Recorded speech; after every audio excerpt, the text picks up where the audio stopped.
ሰበር ዜና አሜሪካ ህወሓት ላይ ከባድ የተባለ እርምጃ ዛሬ ወስዳለች። ይህ በአሜሪካ የተወሰደው እርምጃ ህወሓትን አስደንግጧል። ይህንን ሰፋ ያለ ዜና በዝርዝር ወደ እናንተ አደርሳለሁ። በሌላ በኩል አሜሪካና ኢራን የመጨረሻውን መልካም ዜና ዛሬ አሰምተዋል። ኢትዮጵያም መልካም የተባለ ዜና ሰምታለች። ይህ መልካም ዜና ግን በኢራንና እስራኤል ውስጥ ከባድ ተቃውሞ ገጥሞታል። ሁሉንም ሰበር ዜናዎች በዝርዝር ትሰማላችሁ። ሰላም ጤና ይስጥልኝ ውድ ተመልካቾቻችን፣ የሰዓቱን የተመረጡ ሰበር ዜናዎች ቀርብ ያለው አብራችሁን ቆዩ። በቀጣይ ፈጣንና እውነተኛ ሰበር መረጃዎችን በፍጥነት ለመከታተል ቻናሉን ሰብስክራይብ በማድረግ የደወል ምልክቷን በመጫን አሁኑኑ ቤተሰብ ይሁኑ። ይህንን ቪዲዮ ደግሞ ላይክ በማድረግ ቤተሰብነታችሁን አጠናክሩ። አሁን ዜናዎቹን በዝርዝር ወደ እናንተ አደርሳለሁ። እስከ ቪዲዮ መጨረሻ አብራችሁን ቆዩ።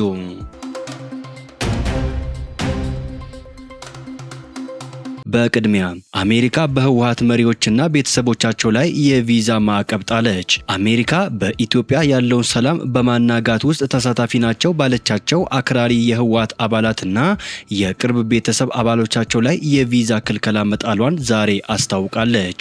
የአሜሪካ የውጭ ጉዳይ ሚኒስቴር ባወጣው መግለጫ በአክራሪ ህወሓት አባላትና በኢትዮጵያ መንግስት መካከል በሰሜን ኢትዮጵያ ግጭት እንዳያገረሽ የሚያደርግ ውጥረት እየተባባሰ መምጣቱን በመግለጽ ይህም በቀጠናው ያለውን ሰላምና መረጋጋት የሚያናጋ ነው ብለዋል። በዚህም ምክንያት የውጭ ጉዳይ ሚኒስቴር ማርክ ሮቢዮ በተሰጣቸው ስልጣን መሰረት በአክራሪ የህወሓት አባላትና በቤተሰቦቻቸው ላይ የቪዛ እገዳ መጣሉን መስሪያ ቤታቸው አስታውቀዋል። ይህ የቪዛ ክልከላ ውሳኔ ኢላማ የሚያደርገው በትግራይ ያለው ቀውስ ለመፍታት የሚደረገውን ጥረት በሚያደናቅፍ ተጠያቂ የሚሆኑና ተባባሪዎቻቸውን መሆኑን አመላክተዋል። የውጭ ጉዳይ መስሪያ ቤቱ ጨምሮም ዩናይትድ ስቴትስ የትግራይ ህዝብን ጨምሮ በሰላምና በክብር መኖር ከሚፈልገው ከኢትዮጵያ ህዝብ ጎን መቆሟን እንደምትቀጥል አስታውቀዋል። የቀጠናውን ሰላምና መረጋጋት ስጋት ላይ የሚጥሉ የህወሓት ባለስልጣናትንና ሌሎች ግለሰቦችን ለማጋለጥና ተጠያቂ ለማድረግ አሜሪካ ያሏትን ዘዴዎች በሙሉ ትጠቀማለች ብለዋል የውጭ ጉዳይ ሚኒስቴሩ። በትግራይ ክልል ለሁለት ዓመታት ደም አፋሳሽ ጦርነት ከተካሄደ በኋላ በፌዴራል መንግስቱና በህወሓት መካከል ጦርነቱን የሚያስቆም ስምምነት ደቡብ አፍሪካ ውስጥ መደረሱ ይታወሳል።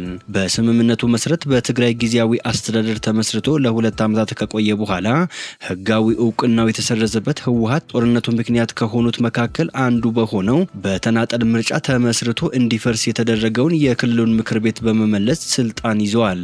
በፌዴራል መንግስቱ የተቋቋመውን ጊዜያዊ አስተዳደርን ያፈረሰው ከአንድ ወር በፊት መልሶ የተቋቋመው የትግራይ ምክር ቤት የህወሓት ሊቀመንበር ደብረጽዮን ገብረ ሚካኤልን የክልሉ ፕሬዝዳንት አድርጎ ከሾመ በኋላ የፌዴራል መንግስቱ በይፋ ያለው ነገር ባይኖርም በክልሉ ውስጥ ውጥረት ነግሷል። በዚህም የተነሳ በክልሉ ሌላ ዙር ግጭት ሊቀሰቀስ ይችላል የሚል ስጋት የተፈጠረ ሲሆን የግዳጅ ወታደራዊ ምልመላ እየተካሄደ መሆኑን ነዋሪዎች፣ የፖለቲካ ፓርቲዎችና የመብት ድርጅቶች በመግለጫቸው እየተቃወሙ ነው። በፌዴራል መንግስቱና በህወሓት መካከል ግጭት ሊቀሰቀስ ይችላል የሚል ስጋት ባየለበት በአሁኑ ወቅት የፕሪቶሪያ ስምምነት እንዲፈረም ሁለቱን ወገኖች ያሸማገሉት የአፍሪካ ህብረት መልእክተኛ ኦሉሴጉን ኦባሳንጆ ባለፈው ሳምንት ወደ መቀለ አቅንተው ከደብረ ጽዮን ገብረ ሚካኤል ጋር መነጋገራቸው ተዘግቦ ነበር። ባለፉት ሁለት ዓመታት በህወሓት መሪዎች መካከል መከፋፈል ተፈጥሮ በርካታ የፓርቲው ከፍተኛ አመራሮች ከህወሓት በመውጣት የራሳቸውን ፓርቲ ያቋቋሙ ሲሆን ቀደምት የድርጅቱ መሪዎች በደብረ ጽዮን መሪነት ክልሉን ተቆጣጥረውት ይገኛሉ። አሁን የአሜሪካ የውጭ ጉዳይ መስሪያ ቤት የጣለው የቪዛ እገዳ ቀደምትና አክራሪ በሆኑት የህወሓት መሪዎችና ቤተሰቦቻቸው ላይ ያነጣጠረ ሲሆን እነዚህ የፓርቲ መሪዎች የፌዴራል መንግስቱ ሊያጠቃን ነው በማለት ሲከሱ የግዳጅ ወታደራዊ ምልመላን እያካሄዱ መሆናቸውን ቢቢሲ ያወጣው ዘገባ አመላክተዋል። ከወራት በፊት በህወሓት የሚመሩት የትግራይ ኃይሎች ከ4 ዓመት በፊት ከተካሄደው ጦርነት በኋላ ለመጀመሪያ ጊዜ በአማራና በትግራይ ክልል አዋሳኝ አካባቢዎች ከፌዴራል መንግስቱ ኃይሎች ጋር መጋጨታቸውን የአሜሪካ የውጭ ጉዳይ ሚኒስቴር መግለጫ አስታውሷል። አሜሪካ ደም አፋሳሹ የሰሜን ኢትዮጵያው ጦርነት እንዲያበቃ ጉልህ ሚና የተጫወተች ሲሆን በጦርነቱ ወቅት በኢትዮጵያና በኤርትራ ባለስልጣናት እንዲሁም በህወሓት መሪዎች ላይ የተለያዩ ማዕቀቦችን ጥላ እንደነበር ይታወሳል። በሌላ ዜና ኢራንና አሜሪካ በበርካታ ጉዳዮች ላይ ሙሉ ለሙሉ መስማማታቸውን በፊርማቸው አረጋግጠዋል። ይህንን ተከትሎም በመላው ዓለም የሚገኙ ሰላም ወዳድ ህዝቦች ታላቅ ደስታቸውን እየገለጹ ይገኛሉ። የዚህ ታላቅ ስምምነት የመጀመሪያው መልካም ፍሬ ነገ ይታያል ተብለዋል። የዓለም የንግድ መርከቦች በነጻነት የሚንቀሳቀሱበት የሆርሙዝ ወሽመጥ ከነገ ጀምሮ ሙሉ ለሙሉ ክፍት የሚሆን ሲሆን የንግድና የነዳጅ መርከቦች ያለምንም ስጋት እንደ ልባቸው ማለፍ ይጀምራሉ። ይህ ዜና ለኢትዮጵያ እጅግ ታላቅ የምስራች ነው።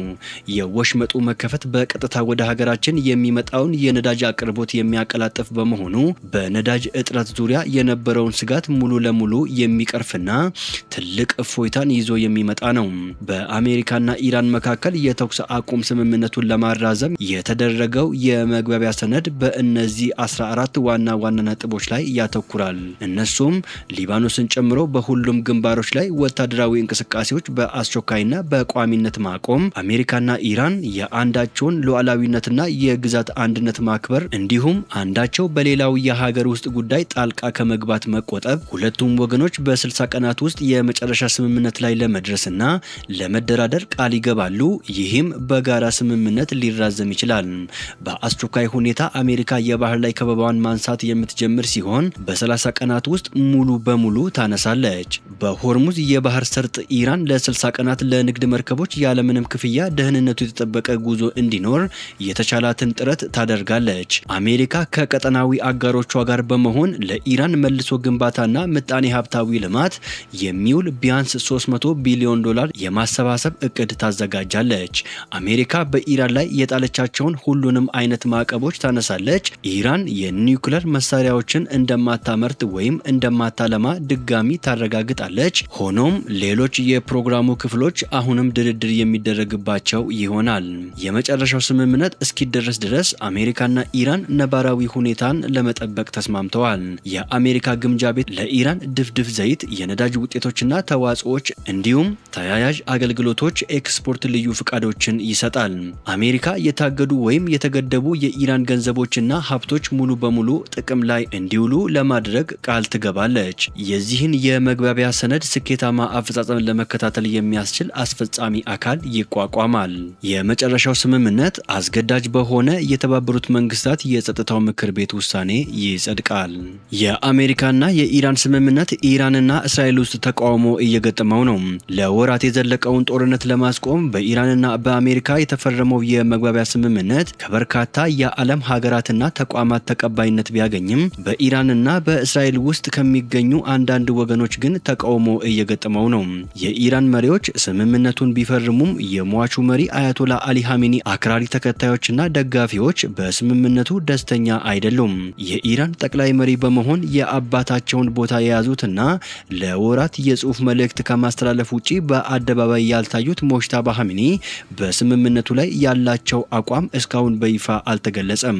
በሌላ በኩል ደግሞ ከአሜሪካ ጋር ተሰልፋ ኢራንን የወጋቻት የእስራኤል ጠቅላይ ሚኒስትር ቤንያሚን ኔታንያሁ ፕሬዝዳንት ዶናልድ ጄ ትራምፕ ከኢራን ጋር የደረሱትን ስምምነት ውድቅ እንዲያደርጉ ከተቃዋሚዎቻቸው ጫና እየተደረገባቸው መሆኑ ተዘግበዋል። ከነዚህ መካከል የእስራኤል ተቃዋሚ ፓርቲ መሪው አቪግዶር ሊበርማን ጠቅላይ ሚኒስትር ቤንያሚን ኔታንያሁ የስምምነቱ አካል እንዳልሆኑ በእስራኤል ሕዝብ ፊት ቆመው ለሀገራቸውና ለዓለም ሀገራት ግልጽ እንዲያደርጉ እጠይቃለሁ በማለት ጥያቄ አቅርበዋል።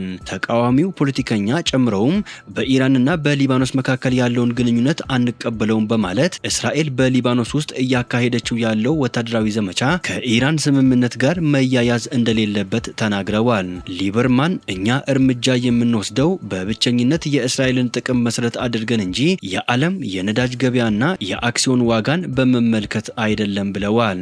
ውድ ተመልካቾቻችን የሰዓቱን የተመረጡ ሰበር ዜናዎች ወደ እናንተ ያደረስኳቸው ናቸው። ከሰዓታት በኋላ በሌላ ሰበር ዜናዎች እስከምንገናኝ በያላችሁበት የዓለም ዳርቻ ቸር ቆዩልን። ሰላም ለዓለማችን ይሁን።